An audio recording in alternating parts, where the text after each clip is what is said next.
The October wind carried the smell of fallen leaves as I pulled into the driveway of my childhood home in Asheville, North Carolina. At 63, I'd made this drive from Atlanta countless times over the years, but something felt different that Thursday morning. The maple trees my father had planted 40 years ago were ablaze with autumn colors, and the house looked exactly as I remembered it, white clapboard siding and all. Mom had called me 3 days earlier, her voice thin and tired, asking if I could come up for a visit. She'd sounded off, but at 86, she was entitled to some bad days. I'd left Atlanta at 4 in the morning to beat the traffic, planning to spend the long weekend helping Mom with whatever she needed. My wife, Patricia, had encouraged me to go, even though it meant missing our grandson's soccer game. "Your mother needs you," she'd said, and she was right. Ever since Dad passed 2 years ago, Mom had been struggling to maintain the house and her independence. The front door was unlocked, which immediately set off alarm bells in my head. Mom was always careful about locking doors, a habit from her years as a school principal. I pushed it open slowly, calling out, "Mom, it's Richard. I'm here." Silence. My heart started pounding as I stepped into the foyer. The house was too quiet. No television playing her morning news shows. No classical music from her ancient radio in the kitchen.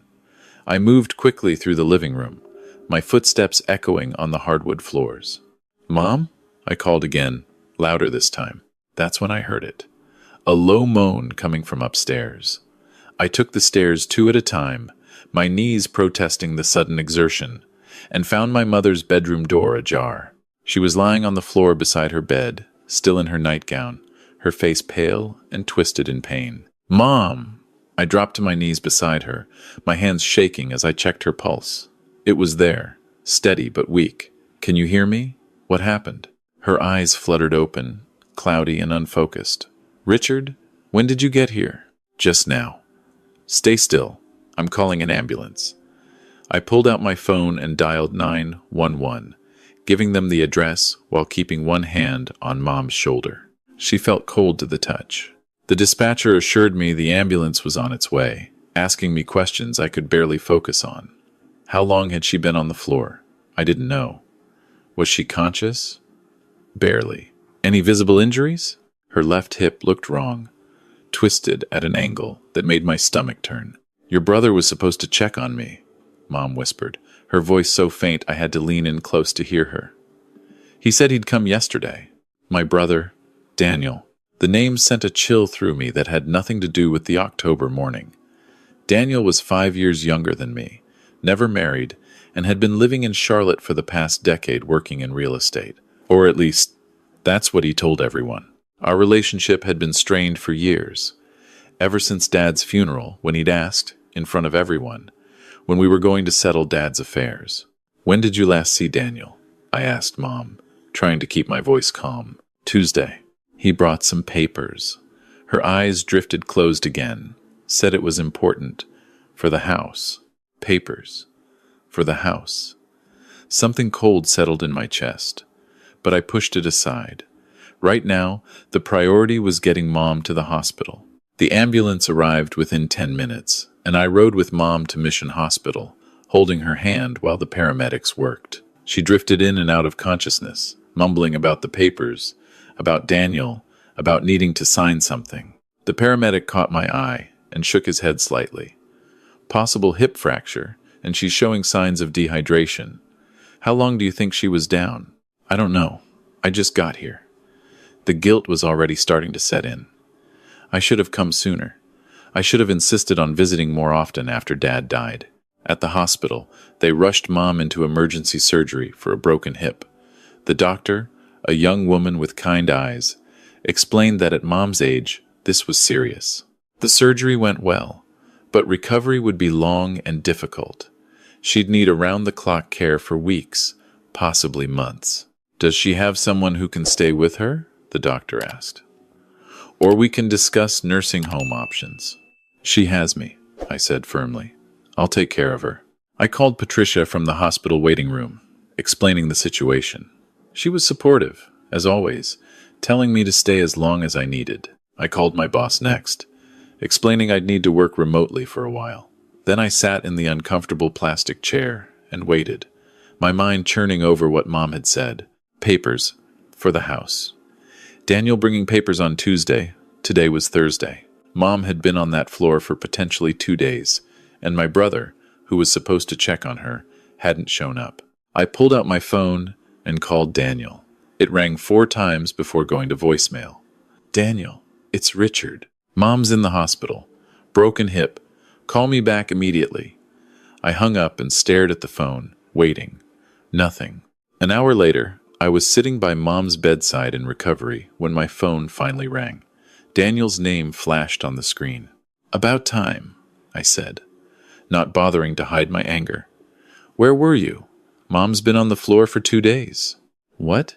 What are you talking about? Daniel's voice sounded off, distracted. I saw her on Tuesday. She was fine, and you were supposed to check on her yesterday.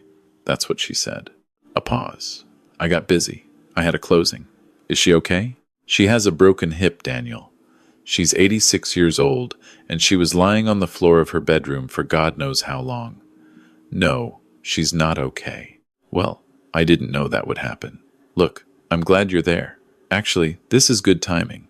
While you're at the house, there are some documents on the kitchen table. Mom signed them on Tuesday, but they need to be notarized. Can you take them to a notary for me? I felt my jaw clench. What documents? Just some paperwork. For the house. Mom and I discussed it, and she agreed it makes sense to transfer the property into a trust. You know, for estate planning. Tax purposes. Everything Mom had mumbled in the ambulance suddenly made horrible sense. You had our 86-year-old mother, who was clearly not well, sign estate papers? She was fine on Tuesday, lucid as anything. This is a good thing, Richard. It protects her assets. I'm not touching any documents until I see them and talk to a lawyer. And you need to get up here. Now. I can't just drop everything. I have clients, commitments. You're there, you handle it. I'll come up this weekend. He hung up before I could respond. I sat there, staring at my phone, a terrible suspicion growing in my mind. I'd been a financial advisor for 35 years before I retired. I knew about estate planning, about trusts, about how easy it was to manipulate elderly people into signing away their assets. And I knew my brother was in debt. He'd let that slip during one of his rare visits, complaining about the real estate market, about bad investments, about needing a break. Mom came out of surgery around 3 in the afternoon. The surgeon said it had gone well, but she'd need extensive rehabilitation. I stayed with her until visiting hours ended, then drove back to the house as the sun was setting over the mountains. The documents were exactly where Daniel had said they'd be, spread out on the kitchen table like evidence at a crime scene. I sat down and started reading, my hands beginning to shake as I went through page after page. It wasn't a trust. It was a quitclaim deed. My mother had signed over the house, all 2 acres of prime Asheville real estate, worth easily $800,000, directly to Daniel, not to both of us, not into a trust for her care. Directly to Daniel, effective immediately. I checked the date. Tuesday, October 15th. 2 days ago. The signature looked like Mom's, but the loops were shaky, uncertain, not her usual firm hand. There was a witness signature, too, someone named Jennifer Hartley, with a Charlotte address. I pulled out my phone and took photos of every page, then called my lawyer friend, Marcus, even though it was past business hours. He owed me a favor from when I'd helped him sort out his retirement accounts, and he'd always told me to call if I needed anything. Richard, everything okay? Marcus answered on the second ring. I need your legal opinion, tonight if possible.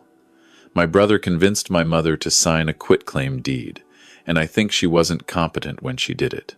Marcus was silent for a moment. Come to my office. I'll meet you there in 20 minutes. I gathered up all the documents, careful to keep them in order, and drove to Marcus's office in downtown Asheville. He was waiting for me, looking concerned. We spent 2 hours going through everything. Marcus's expression grew darker with each page he reviewed. This is bad, Richard. Really bad. A quitclaim deed transfers all interest in the property with no warranties. If your mother wasn't competent when she signed this, or if she was under duress, we might be able to challenge it, but we'd need proof. She'd been on the floor for 2 days. She was dehydrated, confused. She's 86 years old with early-stage dementia that her doctor diagnosed 6 months ago. Marcus looked up sharply. Dementia? Diagnosed? Do you have medical records? Her doctor is Dr. Sarah Chen at Asheville Family Medicine. Mom didn't want anyone to know. She was embarrassed. But she told me during one of our phone calls. Said Dr. Chen wanted to start her on medication. That could be our leverage. If she has a dementia diagnosis and your brother knew about it, this could be considered elder financial abuse. That's a felony in North Carolina. Marcus started typing on his computer. We need to move fast. Has he tried to file this deed with the county yet? I hadn't thought of that. I don't know. How do we find out? I'll check first thing tomorrow morning. In the meantime, you need to document everything. Your mother's condition, when you found her, what she said about the papers. And we need to talk to Dr. Chen. I left Marcus's office with a sense of purpose. This wasn't just about the house anymore. This was about protecting my mother from someone who should have been protecting her. Back at the house, I couldn't sleep. I kept thinking about how Daniel had been so eager to handle Mom's affairs after Dad died. How he'd volunteered to check on her regularly, to help with her bills, to be there for her. And all along, he'd been planning this. At 6 in the morning, I was back at the hospital. Mom was awake, groggy from pain medication, but alert enough to talk. Mom, I need to ask you about the papers Daniel brought on Tuesday. Do you remember signing them? Her face crumpled. He said it was to protect the house, that if I went into a nursing home, the government would take it. He said you agreed it was the right thing to do. My blood ran cold. I never agreed to anything. I didn't even know about it. But he said, he showed me texts from you, saying we needed to move quickly. Mom, I never sent any texts like that. He fabricated them. She started crying, slow tears running down her weathered cheeks. I should have called you. I wanted to. But he said there wasn't time, that the lawyer could only come that one day. And I was so tired. I just wanted him to stop talking. I held her hand, feeling rage build in my chest. It's going to be okay, Mom. We're going to fix this. Over the next 3 days, I built a case. Dr. Chen confirmed Mom's dementia diagnosis and stated unequivocally that Mom lacked the mental capacity to make major financial decisions. Marcus filed an emergency motion to void the quitclaim deed based on lack of capacity and undue influence. And I started digging into Daniel's finances. What I found made everything click into place. Daniel wasn't just in debt. He was drowning. He'd leveraged everything on a commercial real estate deal that had fallen through, and he was facing foreclosure on his own home. He needed money, fast, and Mom's house was his ticket out. The witness, Jennifer Hartley, turned out to be Daniel's girlfriend, a paralegal who'd been disbarred 3 years ago for falsifying documents. When the police interviewed her, she cracked immediately, admitting Daniel had paid her $500 to witness the signature and backdate the notarization. Friday afternoon, 5 days after I'd found Mom on the floor, Daniel finally showed up at the hospital. I was in Mom's room when he walked in, carrying flowers like this was a social visit. Hey, Mom. Richard. He nodded at me, trying to act casual. How are you feeling? How do you think she's feeling? I stood up, blocking his path to Mom's bed. She has a broken hip because you left her alone for 2 days after you manipulated her into signing away her house. Daniel's face flushed. I didn't manipulate anyone. Mom wanted to do this. She understood it was the best option. She has dementia, Daniel. Early-stage Alzheimer's. Her doctor diagnosed it 6 months ago. You knew she wasn't capable of making that decision. That's not true. She was fine when I saw her, completely lucid. The doctor says otherwise. So does the medical evaluation we had done, and your girlfriend Jennifer already told the police everything. Daniel's face went white. You called the police? On your own brother? You committed elder financial abuse. That's a felony, and you forged notarization documents. That's fraud. So yes, I called the police. Mom had been lying there quietly, but now she spoke up, her voice stronger than I'd heard it in days. Daniel, how could you? I trusted you. Mom, you don't understand. I was going to take care of you. I just needed the house. Is just sitting here. You're not using all this space. It made sense to. To steal it? I cut him off. To leave your own mother on the floor while you tried to cash in on her property? I didn't know she'd fallen. I was busy. I had things to deal with. Your debt, you mean. Your failed investments. You were desperate, so you decided to steal from your own mother. A police officer appeared in the doorway. Someone Marcus had arranged to be there. Daniel Patterson? I need you to come with me. We have some questions about a real estate transaction. Daniel looked from the officer to me to Mom, his face cycling through emotions. Anger, fear, desperation. This is ridiculous. You can't do this to me. I'm family. Family doesn't do what you did, I said quietly. They took him out in handcuffs. Mom watched him go, tears streaming down her face, and I sat beside her bed, holding her hand. The legal process took months. Daniel was charged with attempted theft by deception, elder abuse, and forgery. Jennifer testified against him in exchange for a reduced sentence. The quitclaim deed was voided, and the house remained in Mom's name. Daniel took a plea deal, 3 years probation, 500 hours of community service, and full restitution of all legal fees. He was also required to attend therapy and stay away from Mom unless she specifically requested to see him. Mom moved into an assisted living facility near my home in Atlanta once she recovered from her hip surgery. Patricia and I visit her twice a week, and our grandkids love spending time with her. She's doing well on her Alzheimer's medication, and while she has bad days, she's mostly content. The house in Asheville was sold 6 months ago. Mom made the decision herself, with a clear mind and a lawyer present. She said it had too many painful memories now. The money went into a trust that Marcus set up, managed by a professional trustee, with both Mom and me as beneficiaries. When she passes, whatever's left will be split equally between Daniel and me, assuming he's completed the terms of his probation. Daniel sent a letter of apology 3 months ago. It was short, formal, clearly written with his lawyer's help. Mom read it once and put it away. She hasn't decided if she wants to see him again. I told her that's entirely her choice, and I'll support whatever she decides. As for me, I learned something important through all this. Family isn't just about blood.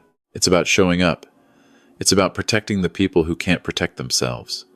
It's about doing the right thing, even when it's hard, even when it means turning in your own brother. I think about that Thursday morning often, pulling into the driveway with the autumn leaves falling around me. If I'd come even one day later, if Mom hadn't been able to call me, if I hadn't questioned those documents, Daniel might have gotten away with it. Mom might have lost everything, but I did come. I did question, and I did the hard thing. At 63, I thought my days of fighting battles were behind me. I was wrong. Sometimes the most important battles come later in life, and sometimes the people you're fighting against are the ones you least expect. The feathered vengeance, as Patricia jokingly calls it, wasn't about revenge at all. It was about justice. It was about protecting someone I love. And it was about standing up to betrayal, even when that betrayal comes from inside your own family. Mom's safe now. That's what matters. Daniel lost more than just the house. He lost his mother's trust, his brother's respect, and his own integrity. Those are things you can't get back with a deed or a legal document. I returned home from that business trip to Atlanta eventually, but a part of me stayed in Asheville, in that house where I grew up, where my father planted those maple trees, where my mother raised 2 sons and hoped we'd always look out for each other. One of us did, and I'll keep doing it, for as long as she needs me, because that's what family really means.